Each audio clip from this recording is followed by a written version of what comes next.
let's talk about certain populations that seem more predisposed, more pre-inclined toward diabetes. Two of the ones that stand out to me would be the African Americans, talking about in America itself, and the Native Americans.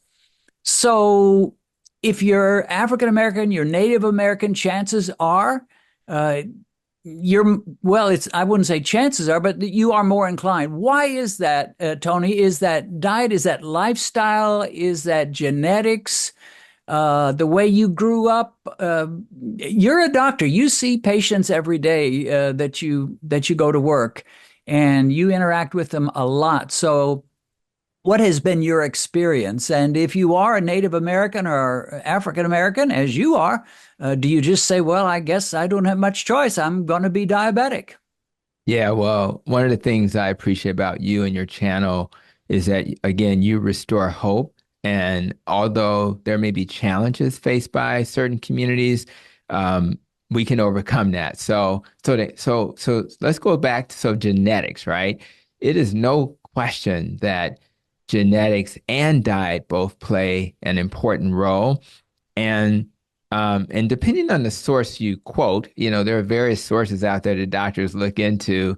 Um, you could easily argue that 10 to 20% of what happens to you may be genetic. And I've seen it as low as 10%. But the good news is 80 to 90% of what happens to you is not genetic. So now we have the recipe for success. Many of you have heard a quote that really caught my attention when I first heard it, which was genetics load the gun, but your environment and the things you do beyond your genetics is what pulls the trigger. So we have a loaded gun if we're born into certain groups, but we have the ability to not pull the trigger and receive harm from that. So I think that's really true for African Americans, indigenous folk who were here before this country was founded, but also if you think about a poor person in rural America who may be Caucasian, they're going to struggle too because they're going to have some environmental factors that can impact them. But the good news is that even when you think about these factors, these genes and things like that, they're finding that the impact of your environment, as I've suggested, is way more important than your genetics. So that's really important for people to hear because now there is hope. There's hope that if I focus on other factors, maybe, factors related to my neighborhood, economics, et cetera, I think I'm going to do much better.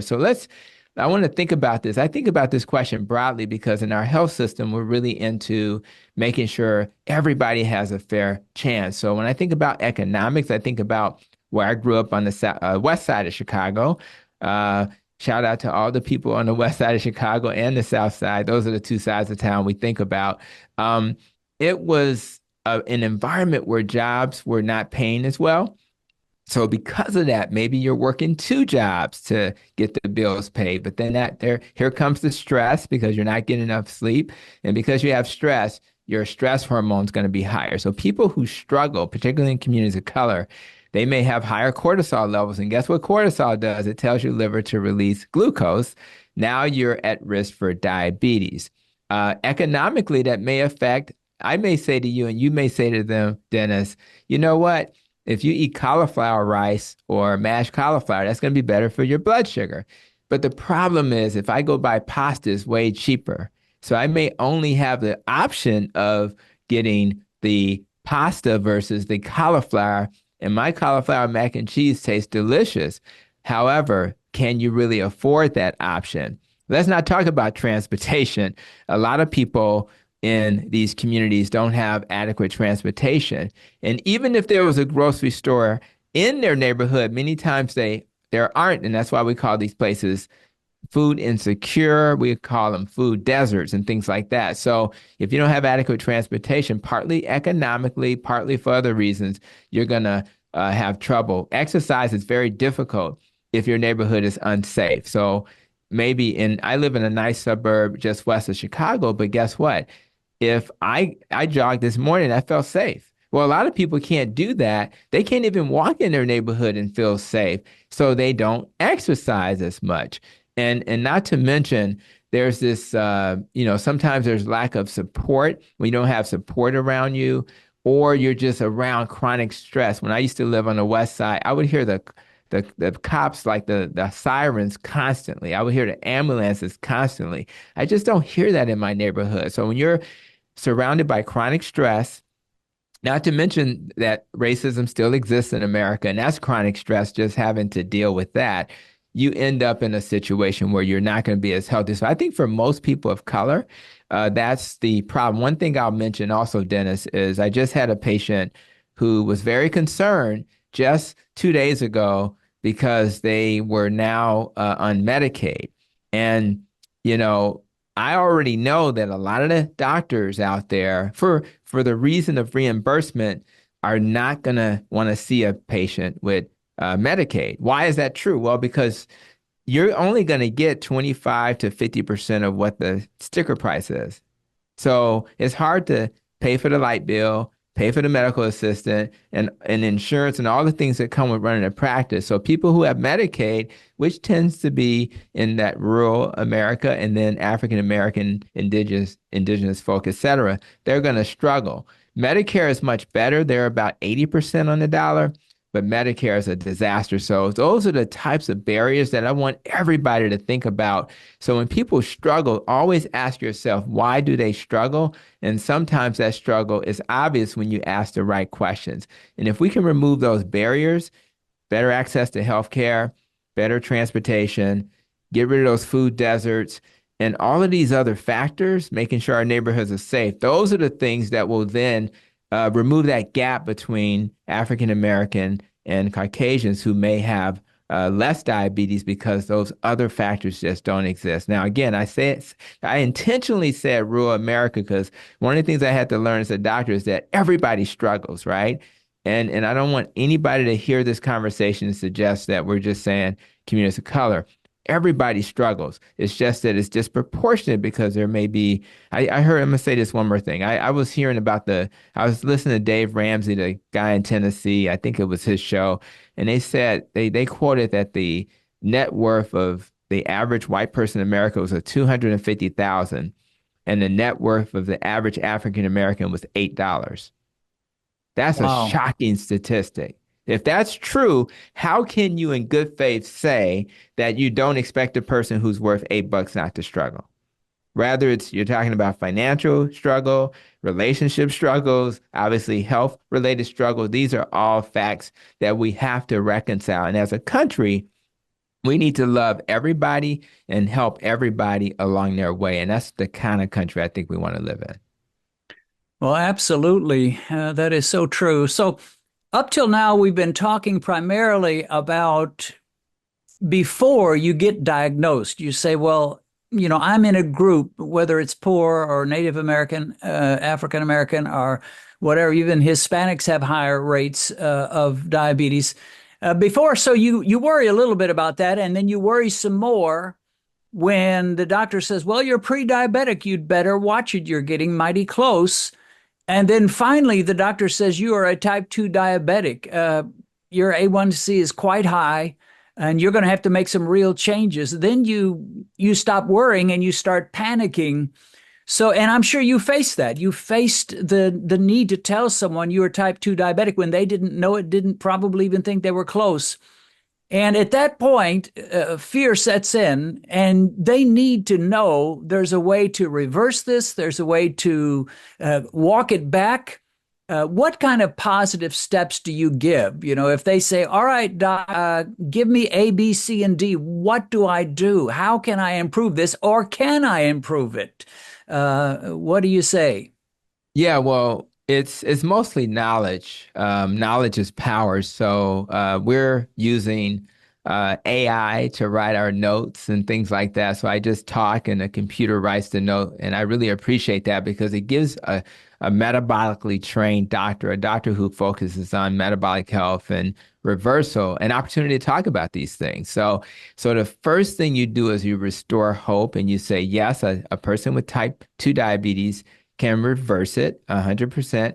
If they don't believe me, I'll point them to a few videos and testimonials and show them what's possible. And then for the type ones, I'll say, I know this is a shocker. You didn't expect to be on insulin for the rest of your life, but did you know that we can take that average life expectancy that's reduced by 12 years with an average A1C of 8.5, and we can turn you to a normal life expectancy and get your A1C to 5.6, and you'll take less insulin doing it, but it's all from a dietary perspective. So when they see me, most of the time they have not heard doctors say you can reverse diabetes.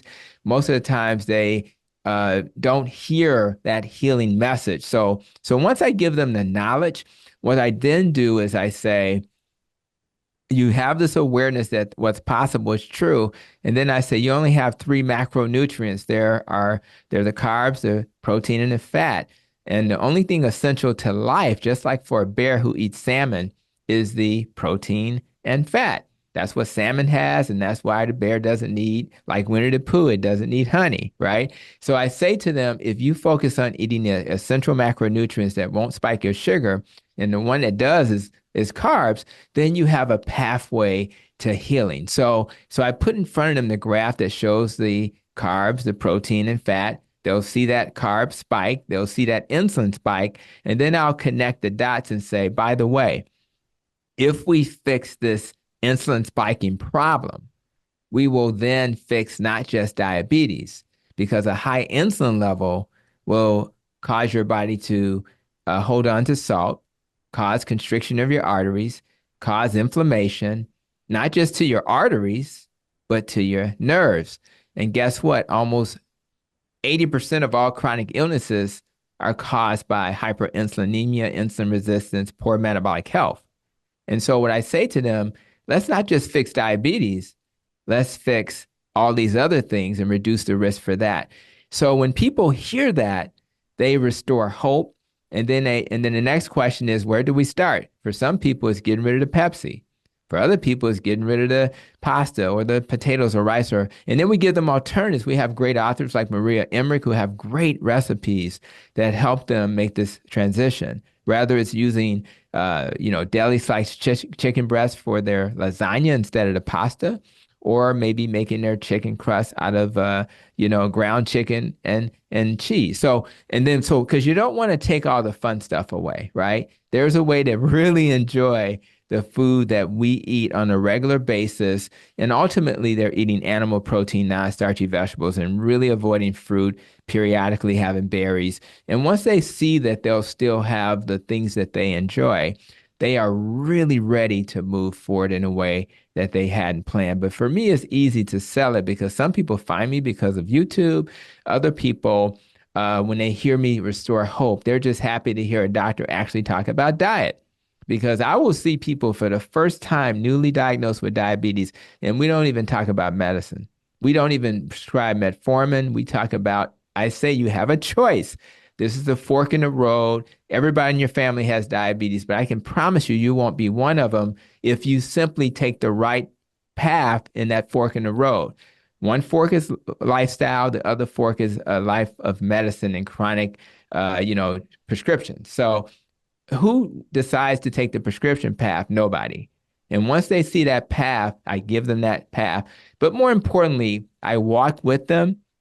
I make sure they have resources like Dr. Joan Iflin's Reset community that deals with processed food addiction, or coaching, or groups like the Steak and Butter Gang, with Bella. So I think what we do is we provide resources so that they'll know how to not only make the change, but how to do it with the support. And I think no matter what you're doing in life, we need coaching in our relationships. I'm a healthcare leader. I need coaching there. We need coaching because we're human. I have a trainer now, Dennis, since we last talked. So now I have somebody that literally, sends me messages. I'll see you tomorrow. Make sure you do what we talked about between sessions, because even the metabolic health doc, which is what I call myself, I need a coach as well. So it's really been a blessing to, know that we're human. And because we're human, we should take advantage of the gifts that have been given to us. Well, that is so great. I just love your approach. If I were a doctor, which I'm not, but if I were, I'd want to do it just about the way you have described. And right now, I wish I could clone you and put about 5 Tony Hamptons in every city in America. And I think we could really do a lot of damage to diabetes, but that's not possible. However, there are doctors arising like you. And I think there's going to be more and more as the days go by and as the evidence mounts that this is the proper approach to diabetes. You may have noticed a different kind of thumbnail from my Bible teaching channel. In addition to my Devo thumbnails and Ben and my table Bible study thumbnails, there's now a new thumbnail you'll see that looks like this.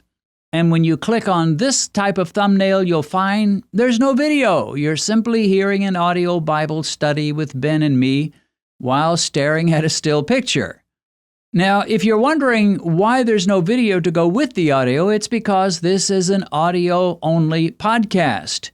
So no, there's no video to watch, but what this means is that you can listen to these audio Bible studies while you go for a walk, drive your car, or prepare dinner in your kitchen. So check out these audio podcasts on our Bible teaching channel, which goes by my name, Dennis Pollock.